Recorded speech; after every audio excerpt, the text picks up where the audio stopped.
बात करने की कला एक ऐसा गुण है जो किसी भी व्यक्ति को सफलता की ऊंचाइयों तक पहुंचा सकता है। यह केवल शब्दों को बोलने की क्षमता नहीं, बल्कि एक प्रभावशाली और प्रेरणादायक संवाद स्थापित करने की योग्यता है। यह कला व्यक्ति के व्यक्तित्व, आत्मविश्वास और सामाजिक संबंधों को निखारने में अत्यंत महत्वपूर्ण भूमिका निभाती है। बातचीत का महत्व। बातचीत मनुष्यों के बीच संबंधों की नींव है।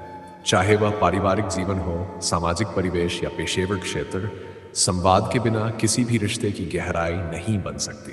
जब हम अपने विचारों, भावनाओं और इच्छाओं को स्पष्ट रूप से व्यक्त करते हैं, तो सामने वाला व्यक्ति न केवल हमें समझता है, बल्कि एक मजबूत विश्वास भी विकसित होता है। जो प्रभावशाली बातचीत के तत्व। एक अच्छी बातचीत के लिए केवल बोलना ही पर्याप्त नहीं होता, बल्कि उसमें कुछ आवश्यक तत्व होते हैं। सुनना। एक अच्छा वक्ता बनने से पहले एक अच्छा श्रोता बनना जरूरी है। जब हम ध्यानपूर्वक सुनते हैं तो सामने वाले को लगता है कि हम उसकी भावनाओं की कदर कर रहे हैं। स्वर और भाषा, टोन एंड लैंग्वेज। हमारी आवाज का उतार चढ़ाव और शब्दों की शुद्धता संवाद को प्रभावशाली बनाती है। एक विनम्र और सकारात्मक स्वर हमेशा सामने वाले को आकर्षित करता है। आंखों का संपर्क, यह आत्मविश्वास का प्रतीक होता है। यह दर्शाता है कि आप ईमानदारी से बात कर रहे हैं। भाव भंगिमा। हमारे हाव भाव और शरीर की स्थिति भी हमारे कहे गए शब्दों के पीछे का भाव स्पष्ट करते हैं। बात करने की कला और आत्मविश्वास। जब हम प्रभावशाली तरीके से बोलते हैं तो हमारा आत्मविश्वास बढ़ता है। मंच पर भाषण देना, इंटरव्यू में बोलना या फिर किसी टीम को प्रोत्साहित करना, इन सब में बात करने की कला की अहम भूमिका होती है।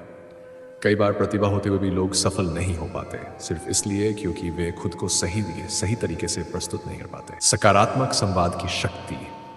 एक सकारात्मक बातचीत किसी का दिन बना सकती है, उसे प्रेरणा दे सकती है और यहाँ तक कि किसी के जीवन की दिशा भी बदल सकती है। यदि हम अपने शब्दों से किसी को आशा, ऊर्जा और उत्साह दे सकें तो ये सबसे बड़ी सेवा है। महात्मा गांधी, स्वामी विवेकानंद, अब्दुल कलाम जैसे महान व्यक्तित्वों ने अपने शब्दों से लाखों लोगों को प्रेरित किया। बातचीत में विनम्रता और सहानुभूति। बातचीत में विनम्रता रखना अत्यंत आवश्यक है। कठोर शब्द दिलों को तोड़ सकते हैं, जबकि मधुर शब्द घाव भर सकते हैं। यदि हम किसी की भावनाओं को समझकर बोलें तो हमारा संवाद अधिक प्रभावशाली और गहरा बनता है। 6. टालने की नहीं, समाधान की भाषा बोलें। एक कुशल वक्ता समस्या को नहीं, समाधान को महत्व देता है। जब हम नकारात्मक बातों में उलझने के बजाय रास्ता दिखाते हैं तो लोग हमारी बातों को गंभीरता से लेते हैं। यही गुण किसी को नेता बनाता है, मार्गदर्शक बनाता है। 7. प्रेरणादायक संवाद, बदलाव का माध्यम। इतिहास गवाह है कि प्रेरणादायक शब्दों ने आंदोलन छेड़े हैं, क्रांतियां शुरू की हैं और लाखों लोगों को उठ खड़े होने का साहस दिया है। एक सच्चा और भावनाओं से भरा संवाद दिलों को छू जाता है और परिवर्तन का कारण बनता है। आर्ट। बात करने की कला कैसे विकसित करें। नियमित अभ्यास करें। रोजाना किसी विषय पर बोलने की आदत डालें।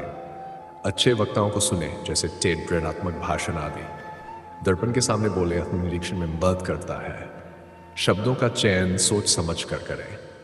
शब्दों का सही चुनाव संवाद को प्रभावी बना। नकारात्मकता से दूर रहे, हमेशा सकारात्मक सोच के साथ बात करें।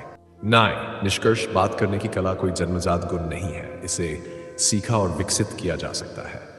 ये एक ऐसी कुंजी है जो आत्मविश्वास, सफलता और सम्मान के द्वार खोल सकती है। यदि हम इस कला में पारंगत हो जाएं, तो हम केवल अपने जीवन में बल्कि दूसरों के जीवन में भी सकारात्मक बदलाव ला सकते हैं। इसलिए शब्दों की शक्ति को समझिए, संवाद को सजाइए और अपने बोलने के अंदाज को अपनी पहचान बनाएं।